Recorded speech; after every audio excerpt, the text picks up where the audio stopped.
পিএফে পিএফে আছে পিএফে আছে তো এরপরে তোমরা সব বিচার করবে। ঘুষ দিয়ে চাকরি এরকম আগেও মেরেছে। আমার দিদি আমাকে কোপাতে এসেছে, সেটা ঘুরিয়ে বাবা মা কি বলছে আমি কবজি পালিয়ে গেছি। আমি একটা ফোন ভাঙতে পারিনি, আমার ভাইয়ের 2 লাখ টাকার ফোন আমি ভাঙতে পারিনি। আমি সেই ভাইকে কোপাতে যাব, তোমরা বলো। Controversy controversy controversy, I don't like it. লাইনটা বস পুরনো হয়ে গেছে। বর্তমান সময় লাইনটা হওয়া উচিত কলপারের ঝামেলা কলপারের ঝামেলা কলপারের ঝামেলা। আই লাইক ইট, কারণ এতে ভিউজ আসে। ভিউজের কথাটা শুনে মনে পড়লো বাজারের নতুন ঝামেলা চলে এসছে ভাই লোক, সেই পুরনো টপিক রন প্রীতি মিডিলে কাটি করার জন্য রনের দিদি। কিন্তু ভাই লোক এবারের ঝামেলাতে প্রীতির ইনভলভমেন্ট ততটাই যত বড় স্যান্ডিসন নুনু।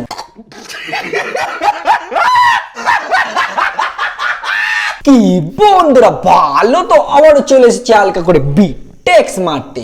সোশ্যাল মিডিয়াতে এখন যে নোংরা পারিবারিক ঝামেলাটা চলছে, এই ঝামেলাটা ভাই লোক 1-2 দিনের নয়। এই ঝামেলাটা শুরু হয়েছে এর আগের কন্ট্রোভার্সির এই দুটো ভিডিওর থেকে। ভিউজের লোভে এরা পার্সোনাল লাইফটাকে যেভাবে পৌরসভা শৌচালয় বানাচ্ছে, সাধারণ মানুষ তো পাতলা চিপকে যাবে। তো ভাই লোক বেশি ভাটবাজি না মেরে চলো আমরা হালকা করে চিপকে আসি।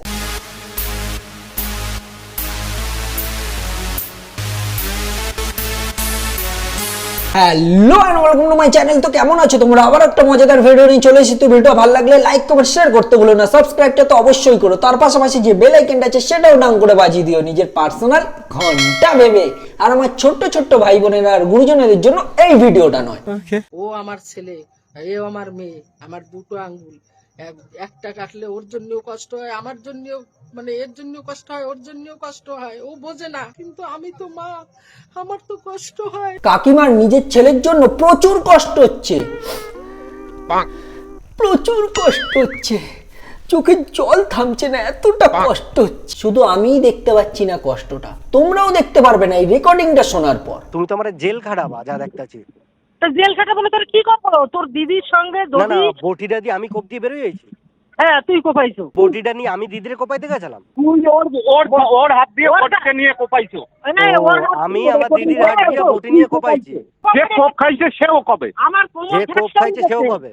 ওই কোনি কবে রন কোপাইয়ে গেছে, দিদিরে আর মারে কোপাইতে গেছিল, আমি ঠেকাইতে গেছি, সেই কোপ আমার মাথায় লাগছে। কি দোগলাবাজ কাকিমা, দুদিনে পাল্টে গিয়ে গেল আর এখন ভিডিওর সামনে নেকা কান না কাজ্য।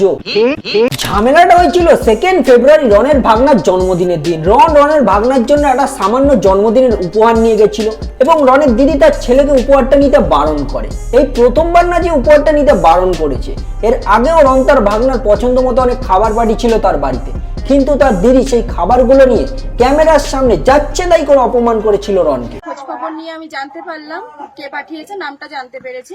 তো তার উদ্দেশ্যে একটাই কথা বলবো যে অন্তরের ভালোবাসাটা হচ্ছে সব থেকে বড় কথা। সেটাই যদি না থাকে, এসব খাবার দাবার পাঠিয়ে আধিক্যতা দেখানোর কোনো দরকার নেই। আমার ভিডিওটা যদি তার চোখে পড়ে, তো তার উদ্দেশ্যে একটাই কথা যে আমরা আমার ছেলেদেরকে খাবার কিনে খাওয়াতে পারি।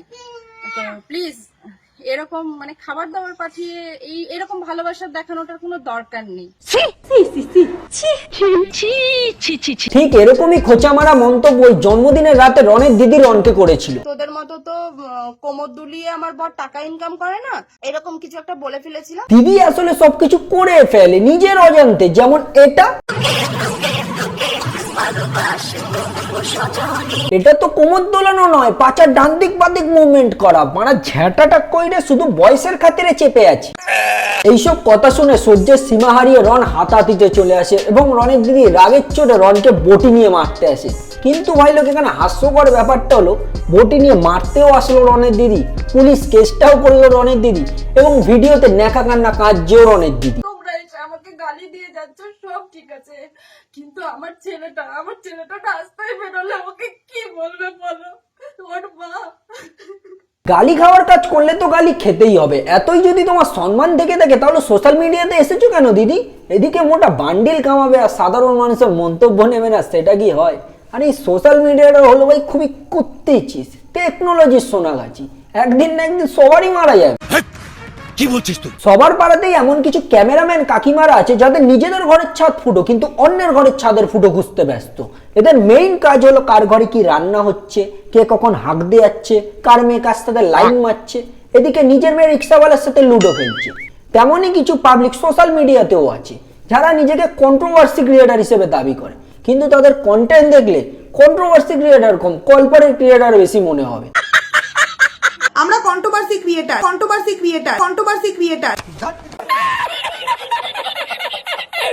আমার কাছে আসা 5 তারিখের মেল নিয়ে আমি তৎক্ষণাৎ কিন্তু ভিডিও করতে পারতাম।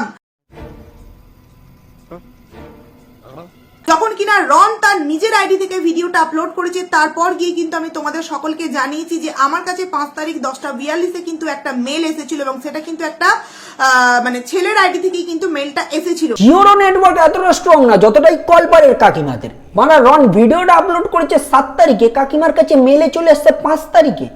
বলছি কাকিমা এটা মেলেই এসছে তো, না রনের বাড়ি বাসন মাছ দেখিয়ে? কাকিমার এত ভিতরের ইনফরমেশন শুনে শুধু ভিডিওগুলো দেখতে গেছিলাম, ঢুকে দেখি ভাই এখানে ভিডিও চলছে না, ভাতা চলছে, তাও রন প্রীতি 5টা ভাতা। আমি আজকে এমন একটা ইনফরমেশন পেয়েছি এবং সেই ইনফরমেশনটা কিন্তু ওদেরই খুব কাছের একজন মানুষ আমাকে জানিয়েছে। তুমি বোকাচোদা। ভাই ও অ্যাকচুয়ালি ওর বাপের বাড়িতে পড়ে থাকে, সম্পত্তি তো আছেই, কিন্তু হতেই পারে বাপের বাড়িতে এমন কিছু তার কি বলবো প্রাণের জিনিস আছে, বাপের বাড়ির আশেপাশে এমন কিছু প্রাণের জিনিস আছে যে কারণে হয়তো তার বাপের বাড়ি থাকতে ভালো লাগে, কারণ হাজবেন্ড তো বাড়িতে থাকে না, হাজবেন্ড জবে থাকে। প্রথমেই বলেছি আমি কন্ট্রোভার্সি ক্রিয়েটার বলে ভাই কিছুই হয় না, সবই কলপারের ক্রিয়েটার। কলপারে যেমন ঝামেলা বাঁধলে মরা মাকেও টেনে এনে শুদ্ধ কবিতা শোনানো হয়, চরিত্রটাকে তো চাঁদনি চোখের বাজার বানিয়ে দেওয়া হয়, ঠিক তেমনই সোশ্যাল মিডিয়াতেও এই কাকিমাদের একটাই কাজ, কার পার্সোনাল লাইফে কি চলছে, কার বাবা কার মার সাথে পালিয়ে যাচ্ছে, কার কোথায় লাইন চলছে। বলছি কাকিমা তোমারও তো ঘরে মা বোন আছে, আশা করি মেয়েও থাকতে পারে। তুমি যখন এই প্ল্যাটফর্মে একবার এসেছো, একদিন তো তোমাকে নিয়েও তো খেলা হতে পারে। তখন যদি তোমার পার্সোনাল লাইফের পুটকি মেরে চরিত্রের চাটনি বানিয়ে দেওয়া হয়, নিতে পারবে তো? না। ঝামেলাটা হচ্ছে রনের সাথে রনের দিদি।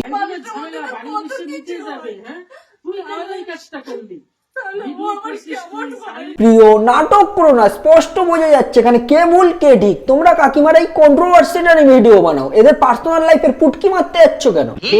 এই দিদি বস মারাত্মক লেভেলে স্মার্ট, যখনই দেখলো সাধারণ মানুষ এগেনস্টে চলে গেছে তখনই এই নাটকটা শুরু করে দিয়েছে।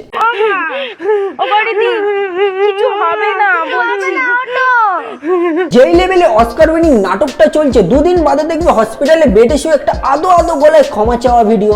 আর কোন ভাই দিদি হসপিটালে ভর্তি দেখতে না গিয়ে পারে, যতই তাদের মধ্যে ঝামেলা হোক না কেন, বাস তারপর দুজন একসাথে ভাই চুদির ভাইয়ের মধ্যে যেভাবে করে একটা ভিডিও আপলোড করবে, সাধারণ মানুষের মনও গলে যাবে। কন্ট্রোভার্সি খতম ভাই। ভিডিও শেষে আমি একটাই কথা বলবো, কয়লা যতই দাও না কেন, কয়লার রং কোনো সময় পরিবর্তন হয়।